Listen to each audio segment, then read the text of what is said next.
할렐루야. 여러분들과 인사 나누시겠습니다. 당신의 모습에서 예수님의 얼굴을 봅니다.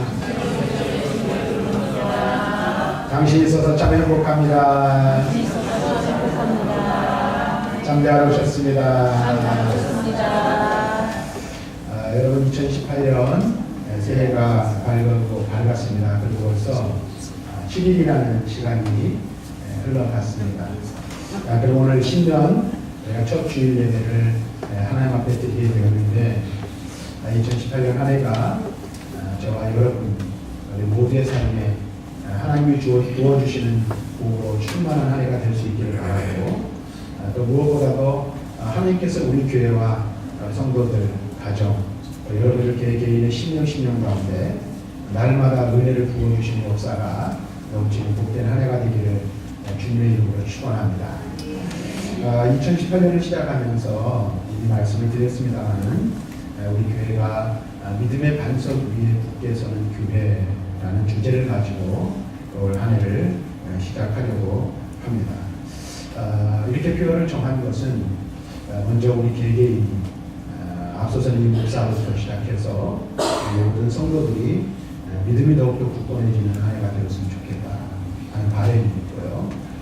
또 그렇게 우리가 믿음이 굳건하게 서서 우리 교회가 믿음 위에 또 하나님 앞에 세움을 받고 이 시대 가운데 하나님 앞에 쓰임받는 교회, 쓰임받는 성도가 되기를 바라는 마음에 기도하면서 이렇게 교회 표어를 세워보았습니다. 그런데 우리가 이 말씀을 이제 제가 오늘 가지고 본문의 말씀을 통해서 말씀을 전하려고 한 주간 동안 묵상하면서 여러 가지만 생각들을 하게 되었습니다. 그리고 또 올 한 해 설교를 어떻게 할 것인가, 그 방향을 한번 생각을 해보기로 하였습니다. 믿음의 반석 위에 굳게 서는 교회, 우리가 이 말씀을 가만히 살펴볼 때 두 가지를 우리가 함께 생각해 볼 수 있습니다.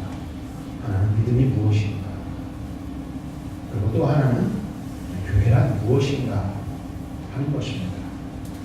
그리고 교회가 믿음의 반석 위에 굳게 서는 것은 어떻게 하는 것인가, 우리가 한번 생각해 볼 필요가 있다는 겁니다. 그런데 우리가 가만히 생각을 해보면 기독교, 어떤 이들은 기독교가 종교다, 어떤 분은 기독교는 종교가 아니다, 세상의 종교와는 다른 것이다 하고 말을 합니다만, 어쨌든 이 기독교라는 종교는 믿음이 아니면 이해할 수 없는 종교다. 또 믿음을 빼버리면 세상의 여타 다른 종교와 별 차이가 없는 종교다 라고 말할 수밖에 없습니다. 다시 말하면 기독교를 기독교 되게 하고 기독교의 독특성을 드러내며 또 교회의 독특성을 드러내고 교회가 교회되게 하고 세상의 다른 종교들과 구별되고 다르다는 것을 나타내는 것은 바로 믿음을 빼놓고는 이야기할 수 없다라는 사실입니다. 왜 그럴까요? 제가 몇 번 말씀드린 적이 있는 것 같은데요. 기독교와 세상 종교가 다른 차이가 하나 있죠. 세상의 모든 종교는 사람이 다 신을 향해 찾아가는 종교입니다. 그렇죠?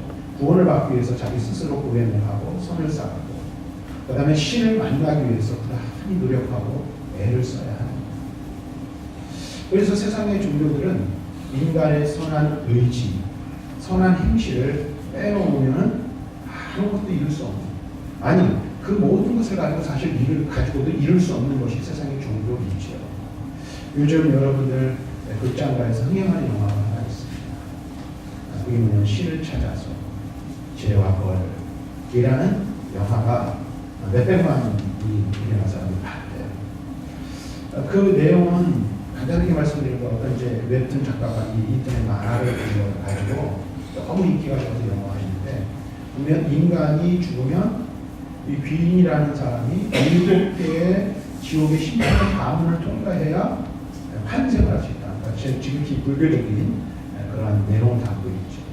근데 그런 것들을 가만히 보면 그런 것뿐만 아니라 세상의 종교들을 보면 결국은 자기의 선행과 또 신을 만나는 그 자리에 이르러야 구원을 받을 수 있고 뭔가 문제를 해결받을 수 있다는 거예요.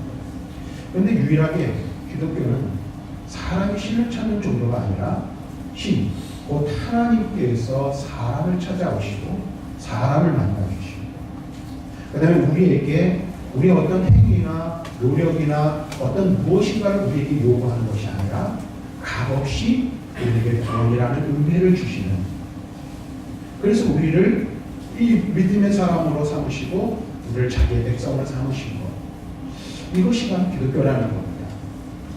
그래서 한마디로 말하면 우리가 예수를 믿어 구원받았다라고 얘기를 하지만, 뒤에서 말씀드리겠습니다만 우리가 믿는 이 믿음조차도 우리에게서 난 것이 아니라 우리가 맺은 열매가 아니라는 것이죠. 그래서 기독교는 믿음의 종교일 뿐만 아니라 은혜의 종교라고도 말하고 사랑의 종교라고도 말합니다.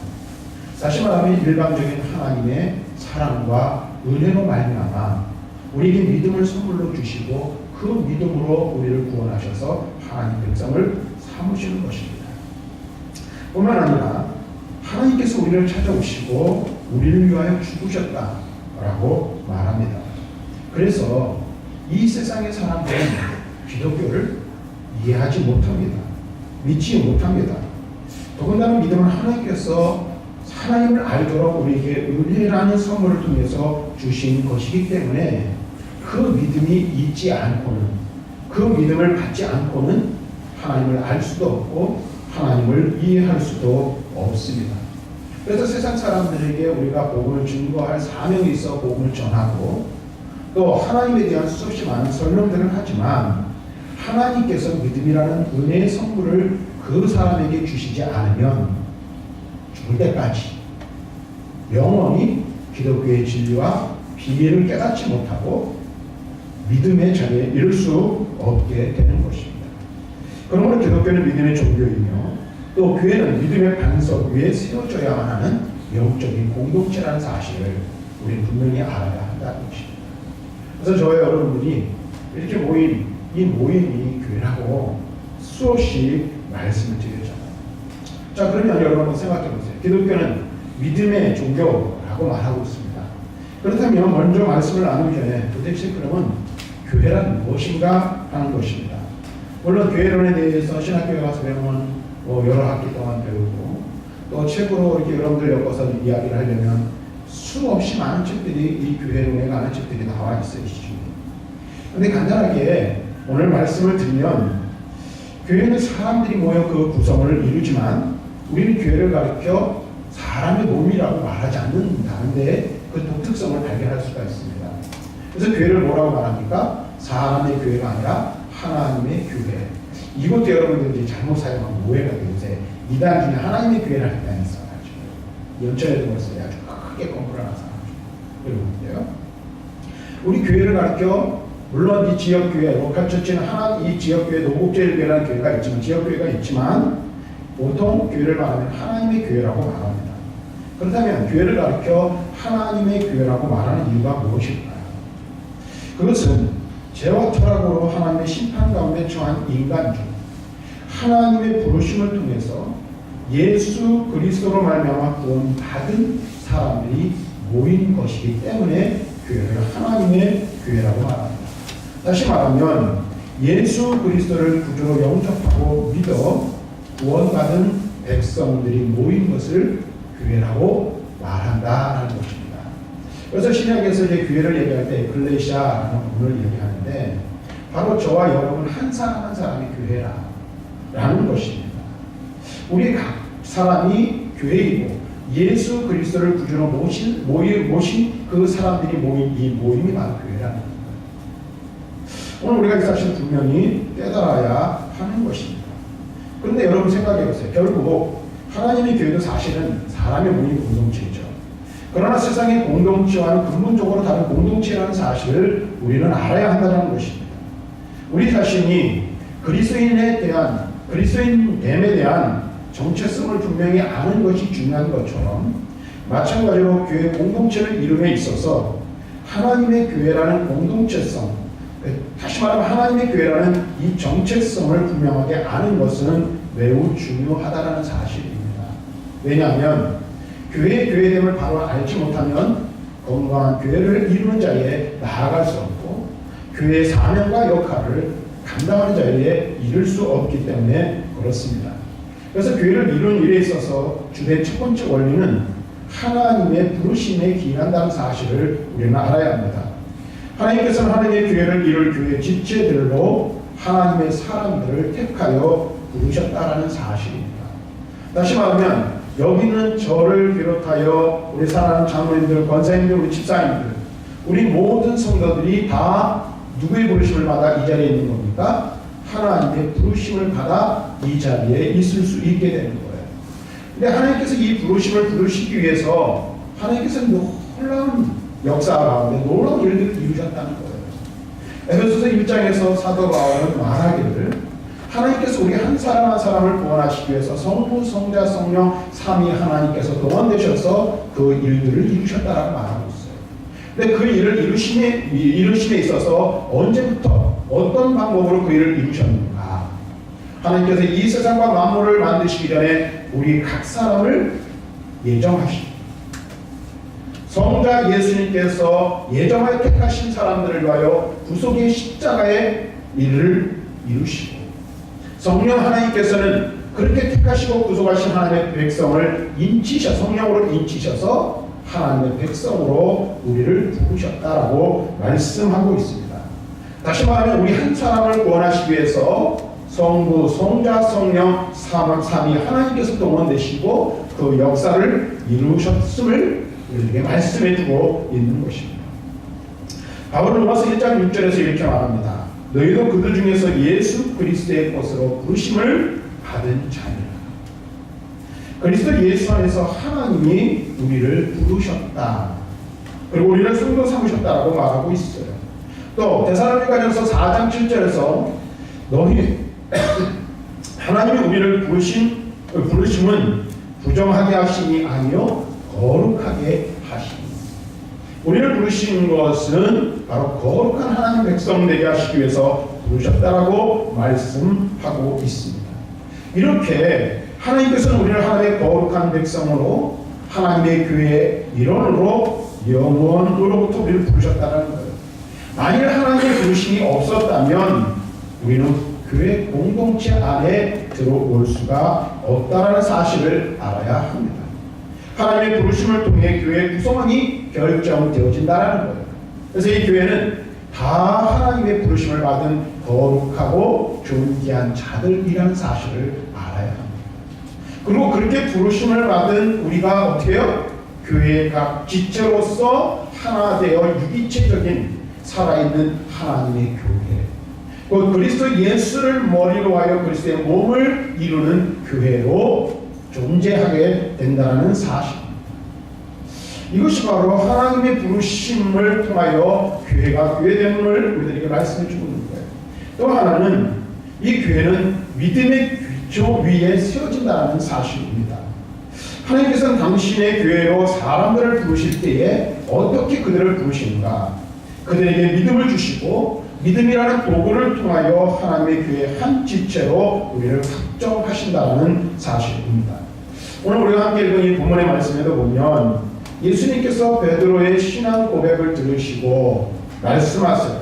반석 위에 당신의 교회를 세우시겠다라고 선언하십니다. 그런데 이 말씀의 근거에서 우리가 아는 대로 천주교에서는 어떻게 해요? 교황의 권세를 주장하기도 합니다. 그러나 그것은 본문의 말씀을 잘못 해석하는 오류를 범하는 것입니다. 여기서 반석 위에 교회를 세우신다는 것은 앞에 말하고 있는 예수님에 대한 베드로의 신앙 고백 위에 교회를 세우겠다는 거예요. 다시 말하면 베드로의 신앙 고백은 곧 믿음 위에 교회를 세우시고 교회를 이루어 가시겠다라고 말씀하고 있는 것입니다. 그렇다면 여러분 한번 생각해 보십시오. 수없이 많은 사람들이 모여 그들이 찬송하고 예배를 드린다 할지라도 그들 가운데 믿음이 있는 사람이 단 한 사람도 없다면 그것은 교회입니까? 교회가 아닙니까? 교회일 수 없습니다. 우리가 수없이 많은 예배를 드리고 화려하고 웅장하게 예배를 한다 할지라도 믿음이 없이 예배를 드린다면 그 예배는 하나님이 받으신 예배가 될 수 없다는 사실입니다. 오늘 이것을 우리가 분명히 알아야 합니다. 그래서 우리가 믿음으로 공동체를 이루고 믿음 안에서 하나님을 예배하는 것이 무엇보다도 중요하다는 사실을 알아야 돼요. 뿐만 아니라 교회를 교회되게 하는 것은 바로 믿음 위에 온전히 세워질 때에 그 교회가 참 교회 될 수 있다는 사실을 우리는 또한 깨달아야 하는 것입니다. 그런데 여러분 생각을 해보십시오. 우리가 말씀을 볼 때 이 믿음 또한 사람에게서 나는 것이 아니라 하나님께로부터 온 특별한 성격을 가지고 있음을 우리는 말씀을 통해서 깨닫게 되죠. 마태복음 16장 17절에서 이렇게 말합니다. 예수님께서 대답하여 이르시되 가요나 시모나 내가 복이 있도다. 이를 내게 알게 한 이는 혈육이 아니요 하늘에 계신 내 아버지시니. 또 에베소서 2장 8절과 9절 말씀에서 우리가 잘 아는 대로 이렇게 말합니다. 너희는 그 은혜에 의하여 믿음으로 말미암아 구원을 받았으니 이것은 너희에게서 난 것이 아니요 하나님의 선물이라. 행위에서 난 것이 아니니 이는 누구든지 자랑하지 못하게 함이라. 또 요한복음 1장 12절과 13절에 이렇게 말합니다. 영접하는 자 곧 그 이름을 믿는 자들에게는 하나님의 자녀가 되는 권세를 주셨으니 이는 혈통으로나 육정으로나 사람의 뜻으로 하지 아니하고 오직 하나님께로부터 난 자들이라고 말하고 있습니다. 우리는 믿음으로 구원받습니다. 믿음을 고백함을 통하여 교회의 일원이 됩니다. 그런데 이 믿음이 바로 하나님과 주 예수 그리스도로부터 주어지는 값없는 선물, 하나님의 은혜라고 말하고 있습니다. 그래서 내가 믿은 것 같지만, 내가 주님을 인정하고 주님을 고백하는 것 같지만 하나님께서 우리에게 믿음이라는 선물을 주셔서 우리가 믿을 수 있었다는 것입니다. 은혜의 선물이 이 믿음이 우리에게 주어지지 않으면 우리는 백날을 교회 나가고 수없이 많은 말씀을 들어도 이해하고 깨달을 수 없으며 믿을 수 없다는 사실을 분명히 알아야 하는 것입니다. 그래서 고린도전서 12장 3절에서 바울은 말합니다. 또 성령으로 아니하고 누구든지 예수를 주시라 할 수 없느니라. 예수 그리스도를 구주로 고백하고 마음에 믿어 영접하는 것이 성령의 역사로 말미암은 것이라는 겁니다. 그래서 앞에서 바울은 말씀드린 대로 에베소서에서 성령께서 우리를 구원하시는 일에 관여하시는 거예요. 성령께서 어떻게 우리를 구원하십니까? 성령세를 통하여 우리를 인치시고 구원의 자리에 이르게 하시는 겁니다. 그러므로 교회는 은혜를 통해 값없이 믿음이라는 선물을 받은 자들이 모인 자들의 모임이라 말할 수 있습니다. 그렇기에 교회도 필요한 것도, 교회를 교회되게 하는 것도, 교회를 움직이게 하는 것도 오직 하나님의 은혜뿐이라는 사실을 우리는 알아야 합니다. 하나님의 은혜가 교회를 이루고 하나님의 은혜만이 교회를 움직이며 살아 역사하는 공동체 되게 한다라는 사실입니다. 그러므로 만약 교회를 이룬 우리 공동체가 믿음의 온전한 공동체로 서지 못한다면 온전한 교회가 되지 못한다는 사실 또한 우리는 알아야 합니다. 왜요? 교회는 믿음으로 역사하는 공동체이기 때문입니다. 만약 우리에게서 믿음이라는 것을 제해버린다면 우리는 이 세상 그 어떤 단체보다 초라한 모임에 지나지 않을 수 없다는 사실을 우리는 분명히 알아야 합니다. 우리가 비록 부족하고 연약한 사람들이 모였을지라도 세상에서는 못할 것 없다라고 여기는 우리들이라 할지라도 우리가 믿음으로 똘똘 뭉치고 그 믿음에 근거하여서 우리 교회를 이룬다면 이 세상 그 어떤 사람의 모임과 사람의 단체보다 능가하는 공동체를 이룰 수 있는 것입니다. 왜?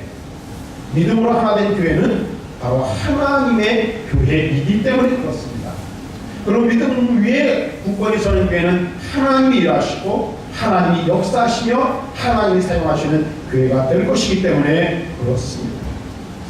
그런데 여러분 한번 우리가 생각해 볼 것이 있습니다. 오늘 여기까지 말씀을 드리려고 하는데요. 우리의 믿음의 정도 혹은 우리의 믿음의 분량이 우리 교회의 능력을 결정하는 것이라고 봐도 틀림이 없다라는 것입니다. 그래서 오늘 우리 교회를 이루는 구성원 한 사람 한 사람의 믿음이 굉장히 중요하다는 것입니다. 물론 값없이 은혜를 받은 것이 믿음이라는 것이죠. 하나님의 은혜의 선물이에요. 그런데 은혜의 선물로 우리가 믿음을 받았는데 그 믿음을 받은 그 순간 우리는 어떻게 해요? 영적으로 새롭게 거듭나고 새롭게 태어나 이제 자라나야 하는 거예요. 어디까지 자라나야 합니까? 그리스도의 장성한 분량에 충만한 데까지 자라나야 할 책임과 사명이 누구에게 있어요? 나에게 있고 우리에게 있다는 것입니다. 그래서 우리 각 사람의 신앙의 목표는 예수 그리스도예요. 바울이 말하는 것처럼 우리 신앙의 표대가 예수 그리스도예요. 그리스도의 장성한 분량에까지 끊임없이 우리는 자라가야 돼요. 우리 교회 또한 교회의 믿음의 수준이 어디까지 자라가야 합니까? 그리스도의 장성한 분량에까지 자라가야 하는 것입니다. 그런데 현대 그리스도인들이 착각을 하고 오해를 하는 것이 있어요. 그것이 무엇인지 아십니까? 교회의 수준이 곧 자기의 수준이라고 생각합니다. 그래서 어떤 사람들은 물론 대형교회를 다니는 한다니까 아니에요. 일부 사람들이 그렇다는 거예요. 대형교회를 쫓아갑니다. 찾아갑니다. 와서 숨어서 신앙생활합니다. 이유가 뭐예요? 그 교회의 사이즈가 곧 내 믿음의 사이즈인 것으로 착각을 하는 거예요. 그것은 아니라는 겁니다. 여러분 그러면 그것을 뒤집어 생각해 볼 필요가 있어요. 교회의 수준은 바로 그 교회의 성도의 믿음의 수준이 결정한다는 사실을 우리는 알아야 하는 것입니다. 그럼 여기서 우리는 무엇을 깨닫습니까? 또 우리 교회가 믿음의 수준을 높이고 우리 교회가 믿음이 성장하고 우리 교회가 수준 있는 믿음을 가진 교회가 되기 위해서 우리에게 필요한 필수 조건이 있다는 거예요. 그것이 무엇입니까? 바로 우리 한 사람 한 사람의 믿음이 날마다 성장해야 된다. 우리 교회를 이루고 있는 교회 구성원인 우리 성도들이 믿음이 성장하지 않으면 우리 교회는 믿음으로 성장할 수 없다는 거예요. 그래서 교회가 주안점을 두고 교회가 신경을 쓰고 교회가 중요하게 여겨야 하는 것은 바로 어디에 있어요? 성도들의 믿음 성장입니다. 물론 우리가 그런 여러 가지 이거 생각들을 할 수 있어요. 저도 하나님 앞에서 기도하고 목회를 하면서 끊임없이 갈등하는 것 중에 하나가, 그리고 하나님 앞에서 씨름하는 것 중에 하나가 뭐냐면 외형을 추구하려고 하는 인간의 어떤 그 잘못된 본질, 그것과 끊임없이 싸우는 마음이 죄가 있는 거예요.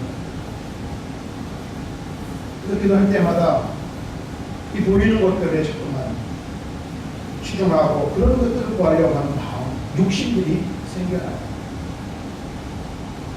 여러분들도 마찬가지 아닙니까?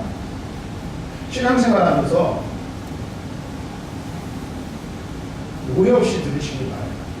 직분이 내 믿음의 수준을 결정하는 게 아님에도 불구하고 우리는 교회 안에서 직분이 이것도 세상적인 기준이에요. 하나님 기준이 아니라 높아지면 믿음의 수준도 높아지는 걸로 생각한다는 거예요. 그런데 정말로 그렇던가요? 그렇지 않아요.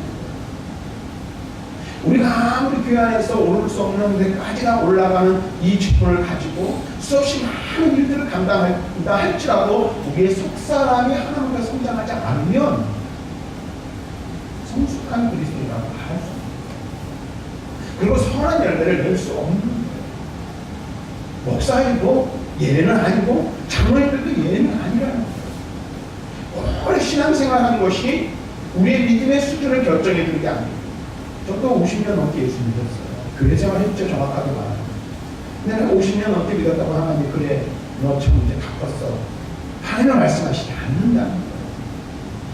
하나님이 보실 때 50년 넘게 교회를 다녔지만 수준이 낮은 사람이 있어요. 그러나 아버지 교회 나온 지 얼마 안 되고 예수 믿은 지 얼마 되진 않았지만 그 믿음의 수준이 하나님께서 높이 인정을 받는 사람이 있을 수 있다는 거예요. 그래서 우리는 우리의 속사람을 날마다 강건하게 해야 돼요. 우리의 믿음이 하나님 앞에서 날마다 성장할 수 있도록 우리를 훈련시키고 또 훈련시켜야 한다는 겁니다. 그리고 오늘 우리 각 사람이 믿음의 성숙한 때에 이루고 그러한 성도들이 함께 모여 하나님의 일들을 이룰 때에 우리 교회가 믿음의 수준이 있는 교회가 될 수 있다는 사실을 우리는 분명히 기억해야 됩니다. 그래서 우리 한 사람 한 사람이 믿음의 반석 위에 굳게 설 때에 곧 우리 교회가 믿음의 반석 위에 굳게 설 교회가 될 수 있다는 것입니다. 하나만 더 말씀드리고 말씀을 정리합니다. 앞으로 이제 계속해서 이제 교회와 믿음에 관한 부분들을 언제까지 말씀을 전할 거예요. 근데 한 가지 오늘 더 말씀을 드리고 말씀을 정리하고 싶은데요. 그러면 어떻게 하면 우리의 믿음의 개인의 수준을 끌어올릴까 하는 거예요. 예배 많이 드리면 수준이 올라갈까요?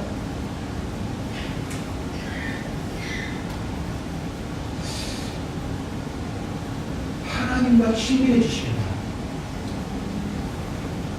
하나님과 친밀해지시기 바랍니다.